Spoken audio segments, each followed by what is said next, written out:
After UFC Seattle, Dana White indicated that Merab Dvalishvili would likely defend his bantamweight title in a rematch against Sean O'Malley. Merab recently posted a new skit suggesting this fight will in fact be his next matchup.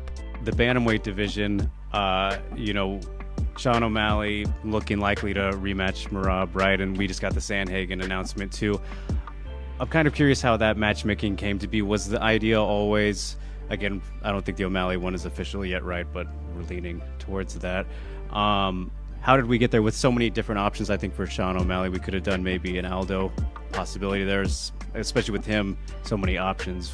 How did the bantamweight division shake? They want to fight each other. I think people want to see it.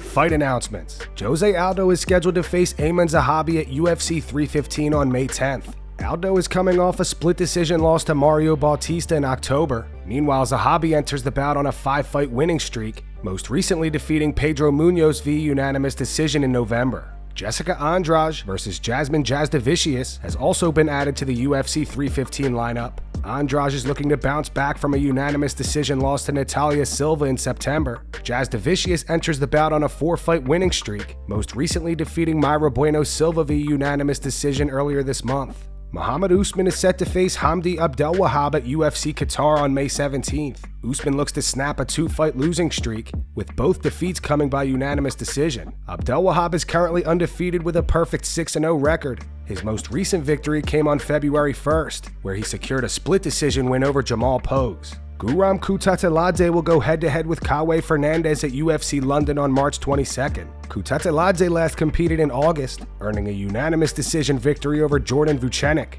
Fernandez also fought on the same card, securing a first-round TKO win against Muhammad Yahya. Daniel Cormier believes that Henry Cejudo's decision to announce his retirement in 2020 ranks among one of the most regrettable choices in MMA history. For context, Cejudo, who was the reigning flyweight and bantamweight champion, defeated Dominic Cruz via TKO in the second round before announcing his retirement. Many speculate that this move was a strategy to gain leverage in contract negotiations with the UFC, though the organization did not engage, resulting in both Henry's titles being left vacant. Since his return, he has suffered 3 consecutive losses against Aljamain Sterling, Merab Dvalishvili, and most recently Song Yadong. Daniel Cormier concurs with the belief that Cejudo's retirement was a quote-unquote money play that ultimately backfired. So when you look back at it, right? He had said he walked away because everything was secure, life was secure, he was happy, everything was done. He's got a beautiful daughter now, he's got a wife, he's got everything. But he's wanting to continue. So looking back, and I know it's hard, right? To go back, well, everybody could have done it different. We can always judge. But was that one of the worst decisions in the history of mixed martial arts, Chael? To walk away then, in the middle of the pandemic, where people were becoming stars. Guys were becoming stars because nothing else was on television. You got to fight in front of the world because the world had stopped. And Henry decided that he just didn't want to do it again.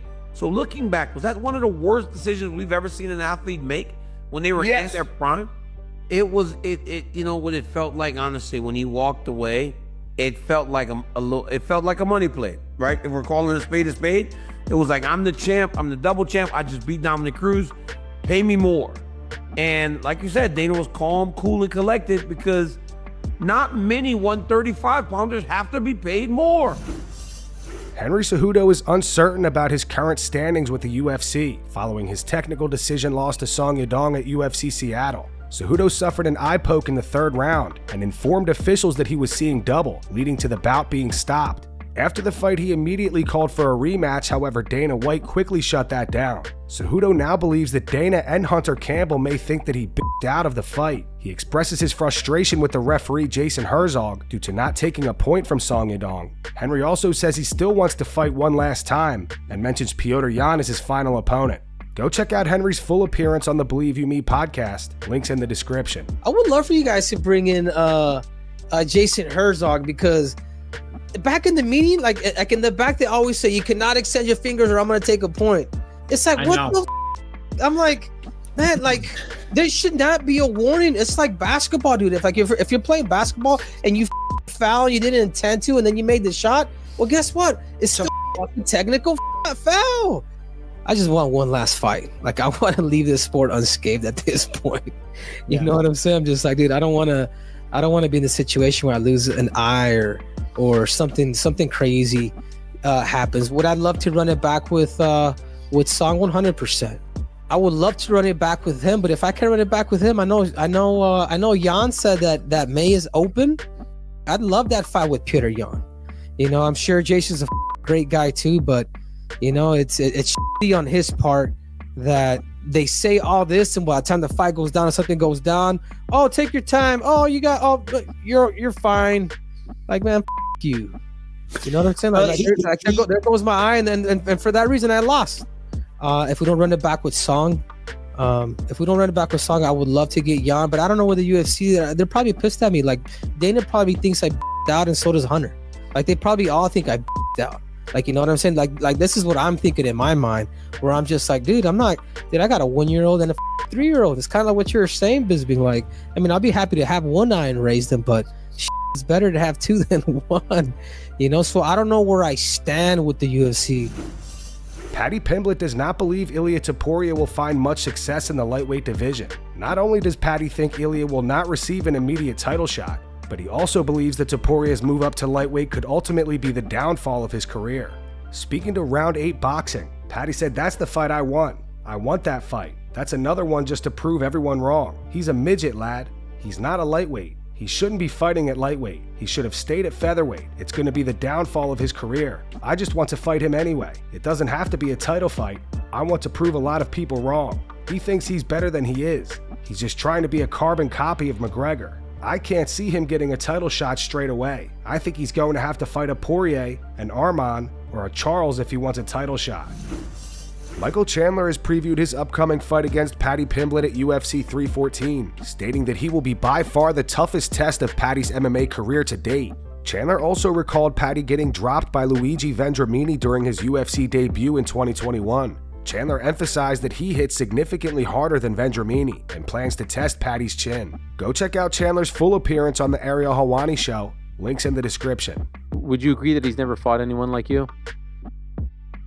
Yeah, I mean that's an understatement. Oh, I just with all due respect, and I don't like to overemphasize or overboast, but my goodness, I have done nothing but train myself in violent hand-to-hand combat since I was 14 years old, and I have fought the best of the best, from former champions to guys who are absolute psychopaths like Justin Gaethje.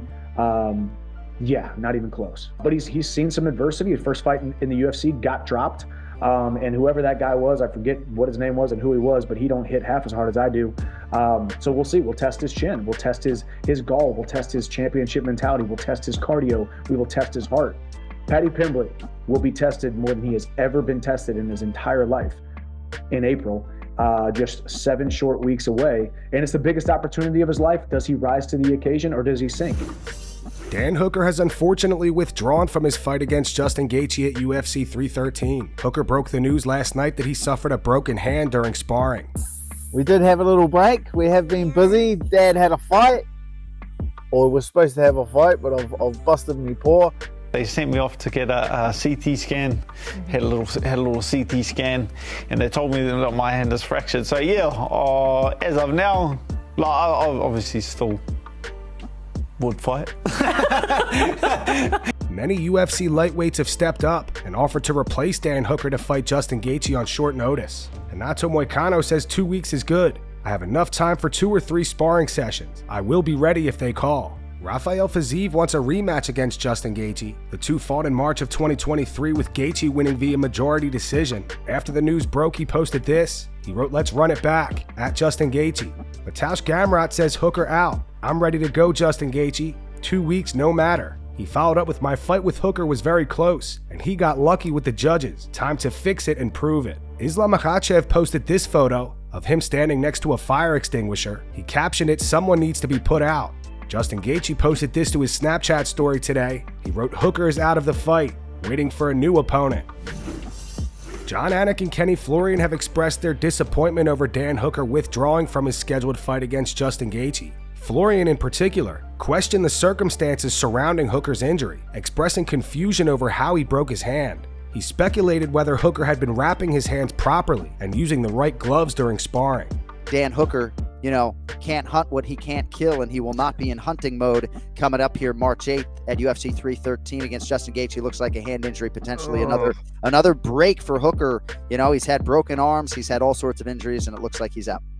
I'm disappointed. This is why we can't have nice things. Yeah, I mean, listen, these guys are made for each other. We talked about this before, and it's unfortunate, man. I think on another level, I'm also kind of confused as how, pro MMA fighters hurt their hand to that extent where they can't continue. It's like, are we not wrapping our hands? Are we not using the proper gloves and throwing way too hard for the kind of equipment that we have? And of course, freak things happen, and we don't have exact knowledge of what the injury is. Is it a sprain? Is it a break? Is it a multiple break type of deal? But either way, it's unfortunate. I feel bad for Hooker, who obviously was looking forward to this huge opportunity against a huge star in Justin Gaethje. I just want to follow up on that for a second, because a lot of fighters will say the best place to break your hand is in the octagon. And we see it happen a lot in competition. So, yeah, I mean, you hate to sort of speculate as to what exactly happened when this happened. As mentioned earlier in the video, Jose Aldo is set to face Aiemann Zahabi at UFC 315. This matchup sparked significant frustration among fans, who feel the UFC has made poor matchmaking decisions for Aldo. Aldo's last fight was against Mario Bautista, a bout Bautista won via split decision. Many fans were disappointed by the outcome and the way the fight played out. Before the fight, Bautista had promised a quote-unquote bloodbath, but instead he spent the majority of the fight controlling Aldo against the fence. Fans have expressed their desire to see Aldo face other UFC legends, feeling that he deserves more high-profile fights given his storied career. To read off some reactions from the MMA community, the UFC could not have handled Jose Aldo's comeback any worse. It's infuriating. 0 people asked for this fight or his last one. It's actually f***ing disgusting what they are doing. I'm genuinely appalled at the stupidity in which they are matchmaking Aldo. I'm gonna slap the dog shit out of the matchmakers. The MMA guru also chimed in and vented his frustration. He said the way the UFC has matchmade Jose Aldo's career since his return is the most disrespectful thing I think I have ever witnessed in sporting history. The amount of fun matchups and big-named fights that they could have made, but instead we get Martinez, Bautista, and Zahabi. But Stipe Miocic needed to fight Jones because we respect legends at the UFC. What do you guys think of this matchup? And who would you rather see Jose Aldo face instead? Post your opinions in the comments. And that's going to wrap it up for the news. Thanks for watching. For daily MMA news and content, subscribe to Full Mount MMA and click the bell icon to be notified when we post videos. Here are the 3 top comments from last video. The first one's in reference to Bryce Mitchell's explanation of why the earth is flat. It's from Something More Realistic. It says Bryce put glasses on and grabbed his crayons to show how smart he is. The second one's from Video Diaries EJO. It says Henry should have just stayed retired. And the final one's from D Cypher. It says I lose brain cells every time there is a clip of Professor Mitchell. Those were the 3 top comments from last video. If you want to be featured in the next one, all you have to do is comment down below. And if you missed yesterday's news, click the video on screen right now to get caught up.